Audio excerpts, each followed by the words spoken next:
Today, we are celebrating our differences and our diversity with 10 things I love about my disability. Number 10, I love that telethon culture is dying and dying fast.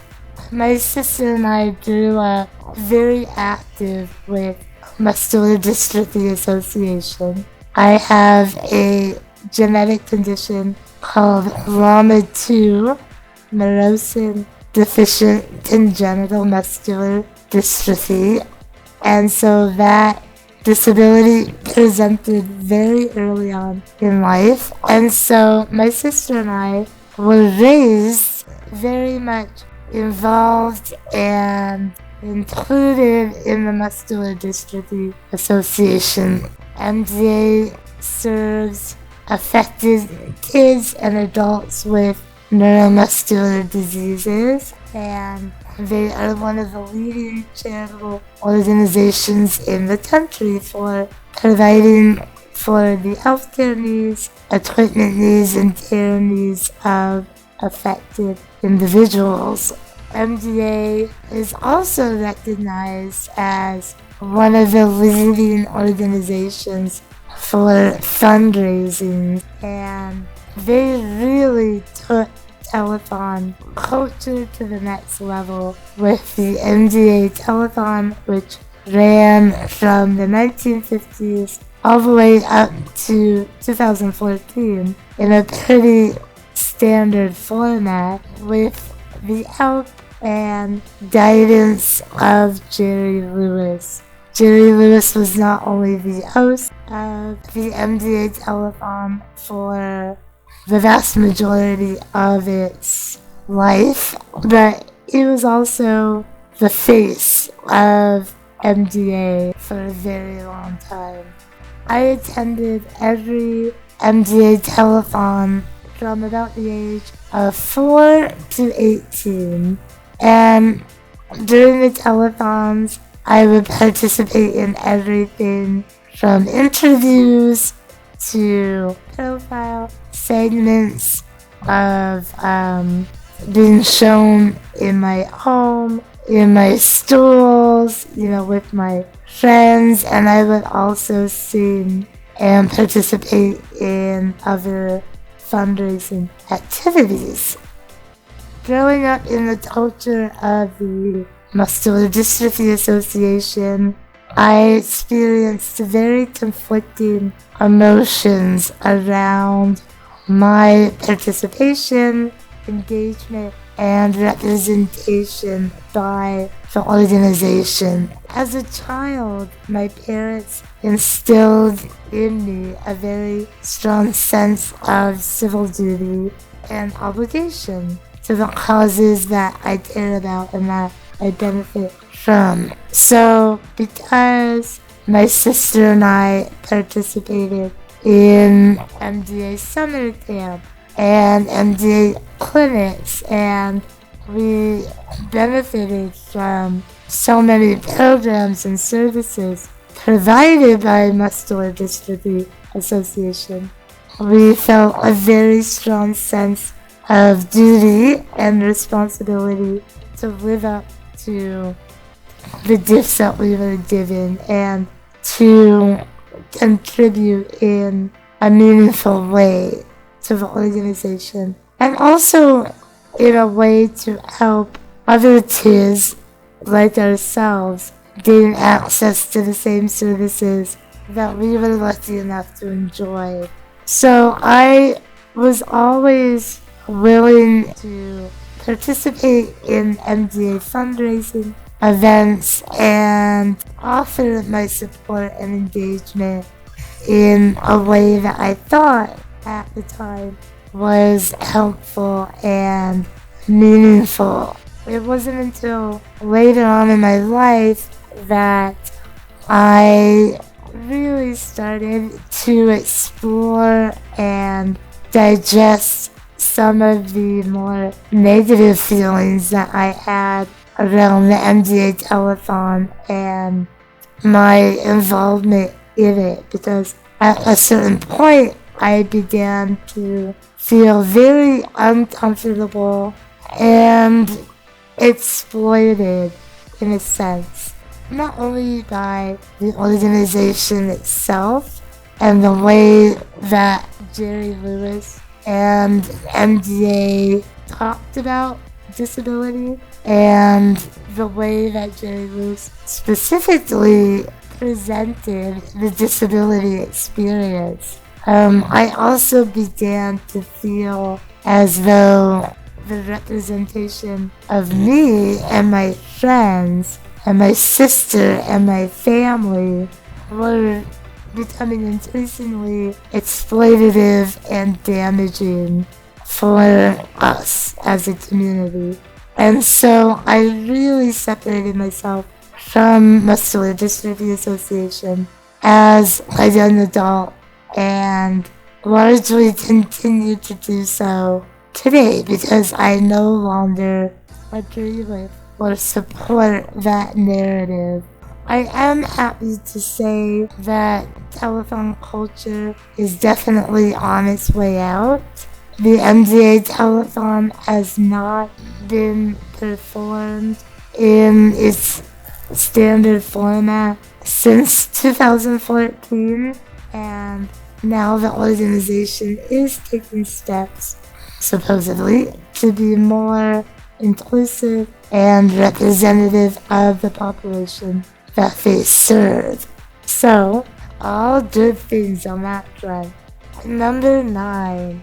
I love that my disability has taught me a sense of resilience and creativity beyond compare. And so when I say that my disability has taught me resilience and creativity, I say that because it is my disability that has presented me with the most opportunities for stress and pain and conflict in my life. And so those experiences are the ones that I have learned the greatest lessons from, and those are the lessons that I carry with me into the future. They are hard-won lessons, let me tell you. The resilience and ability that I have now to move on from negative experiences and heal so that I can remain safe and thrive in my own mental health and physical health. Those experiences were incredibly painful and scary and troublesome in those moments, of course. And so I am very fortunate that I was able to turn trauma and pain into positive lessons that I can go back to and use when I need them without a sense of shame or guilt. And that's incredibly important because we can only build resilience when we are able to see our pain and trauma honestly and reframe it in a way that makes it positive and productive for us moving forward. Quite literally, resilience is the ability to adapt to difficult situations, and if you are someone with disabilities, you have most likely found yourself in a pretty constant state of adaptation and flexibility. So it is not to say that my resilience shields me from feeling emotions like grief, pain, anger.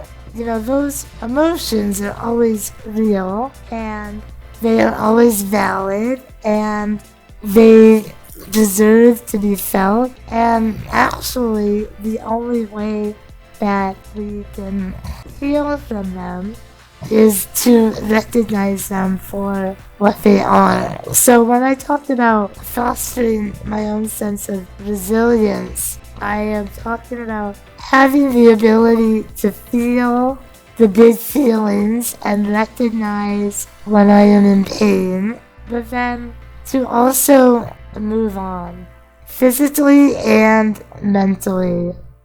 Resilience gives me the opportunity to feel what I need to feel the disappointment, to feel the letdown, to feel the fear, and to also to be able to put it into context, right? Without context, we can't use our feelings in a productive way. And what I mean by that, I can take the feeling of being afraid and alone in an ICU room. I can hold that feeling and understand the depth of it and appreciate the pain behind it. And then I can use that feeling to find my footing in that moment. I can use that feeling of fear and loneliness to move past it in a way that I trust that the moment will pass, in a way that I can look back on past experiences and know pretty reasonably that my health is getting better, that I am in the hospital to heal, and that the loneliness and isolation that I feel is transitory, that I have my family and loved ones around me, even though they may not be in the room in that moment, and that I am able to bring myself back to the things that I care about, the people I care about, and focus on that. Another reason that I am so grateful for the fact that I have been able to throw a healthy sense of resilience and creativity for myself is that it carries me forward. I understand from the core of my being that I will continue to face obstacles and difficulties and barriers in my life. No matter what stage of life we find ourselves in, there is always a quality and degree of pain and suffering involved. That's just a part of the human experience. But resiliency gives me the security and understanding that yes, I will continue to feel pain, and yes, there will continue to be hard days and hard fights and hard lessons to learn. But given my past experiences and that the lessons I have learned over time, I can trust myself and know that I am capable of confronting those hard times and getting past them and thriving again, and not even thriving on the other side of conflict and pain, but I can pretty confidently say that I know that I am capable of thriving through pain. And that is an incredibly important and valuable lesson that very few of us have the opportunity to learn, really, at the end of the day. So I'm just very grateful for that. Number 8, I love that assistive technologies are becoming more mainstream and available to people with disabilities every day. I'm a product of the 1980s. I was born in 1983. So, growing up, we actually didn't have a computer in our household until I was around the age of 12. I think the first PC that we got came into my life right when I was entering middle school. And so I have been witness to the advances in technology that have come up over the past 40 years. And every time that mainstream technology advances in terms of computers and smartphones and devices like that, I have benefited tremendously in a way that no government program or subsidy or anything like that could help me. I can tell you, I truly believe that the quality of life for people with disabilities has improved the most over this period of time, simply because of the advances in mainstream technologies that we all enjoy on a daily basis.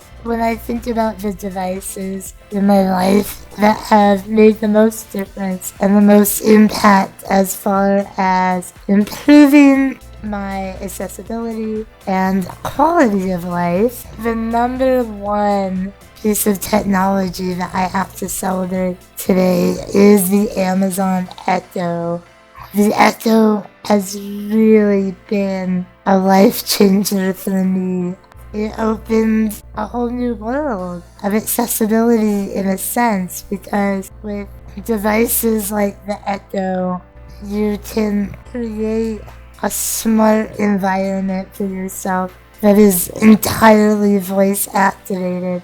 And I have really benefited from that. So I am able to be in my personal space and control the majority of functions in my space, ranging from the lights to the television to my music. I am not ashamed to say that my Echo is also connected to the refrigerator in the kitchen. And this can sound a little bit ridiculous, but what that means is that I am able to engage in my environment in a meaningful and productive way. So anytime that I am able to command a need to the Echo or another smart device, I am able to do that independently without having to ask for assistance from another person or anything like that. Which, any time that we are able to be in our personal spaces quietly and calmly and independently without relying on someone else to do something, that's a great feeling. And when you are able to be in your personal space and have control over your environment, there's nothing like it. And so I'm just really excited about what the future holds as far as smart technology for all of us. Another reason that I get so excited about evolving technologies is that every time mainstream technology improves, it also decreases in price. I don't know if you have shopped for a large screen, flat screen TV recently, but if you have, you may have noticed that flat screen TVs are considerably more affordable than they used to be. I remember when they first went on the market, a very basic flat screen TV might cost around $2,000. And now you can get a smart TV that is completely set up with streaming and everything else that you could possibly need, and that TV will be maybe less than $400. So that's incredible, and that's always beneficial to people on limited income with limited resources, so that assistive technologies that we need become more readily available. Another important thing that happens as mainstream technology evolves and advances is that it helps to cut down on the quote-unquote disability tax. Similarly to the feminine tax, the disability tax refers to the discrepancy in prices for products that are intentionally marketed for people with disabilities. So for instance, the last time I went to IKEA, I saw a 12-piece set of cutlery for less than $5. If I am a person with limited mobility and maybe shaky hands or tremors or, considerations like that, I may need a specially designed spoon that does not shake or allow food to fall out as I'm eating. Unfortunately, that spoon that I may need to feed myself very well likely costs almost $200. So that is the disability tax. And that is also why I'm so excited about all the advances in mainstream technology that have allowed me to shop and explore accommodations for myself and accessibility tools in a way that is more available to me and cheaper, and that is always a great thing. So yay technology. Number 7. I love that my disability has taught me unshakable body positivity and pride. My unrelenting sense of body positivity and pride was hard-won. Let me tell you, I am not going to sit here and pretend that I have always been comfortable with my body and my appearance. But I can tell you that today, at the age of 39, I can celebrate my body and my unique appearance and the qualities of my appearance that make me original and attractive and beautiful, not in perhaps any conventional way, but nonetheless, I am stunning, and I know that, and I can say that with confidence and absolute pride that I know, not to steal from the goddess who is Lizzo, but I'm a whole package. I'm not just a snack, I am the whole damn meal. And I'm so happy that I can say that because I do know that I am beautiful on the outside and the inside. But the only way that I am able to speak about this with such pride and confidence and absolute security in my appearance and how I present myself, the only way I am able to do this is because I have come to terms with the really hard set and oftentimes damaging beauty standards that we are all confronted with on a daily basis. I do not fit the majority of those beauty standards, let me tell you. There is not a straight angle on my body, and I am definitely not symmetrical in proportions, and so according to the golden rule of attractiveness, I'm not it. And that's fine. That's fine. Because part of this experience and embracing myself as an entire person is accepting the fact that I do not look like the standard image of beauty, and I never will. While mainstream media and culture tells us that there is always something that we should do and can do to improve our appearance and make ourselves more beautiful or more handsome or more attractive according to everyone else, I have learned that that is not the case. There is nothing that I need to do in this moment to make myself fit in or be more attractive. And the only way I am able to say that with such confidence and zeal is because I believe it wholeheartedly. I'm not in the business of convincing myself or anyone else that I am beautiful and attractive in my own way, because I can't, right? We can't convince anyone of anything. All we can do is live inside our experience and own our experience and celebrate where we have come from and everything that we have been through, and really lean into the potential of the person we're growing into every single day. And so for that, I choose to come back to my own experience. Anytime that I feel pressured or intimidated by an arbitrary beauty standard or some idea of how I should look or how I should present myself to others, I have to question whether or not that viewpoint is in alignment with who I am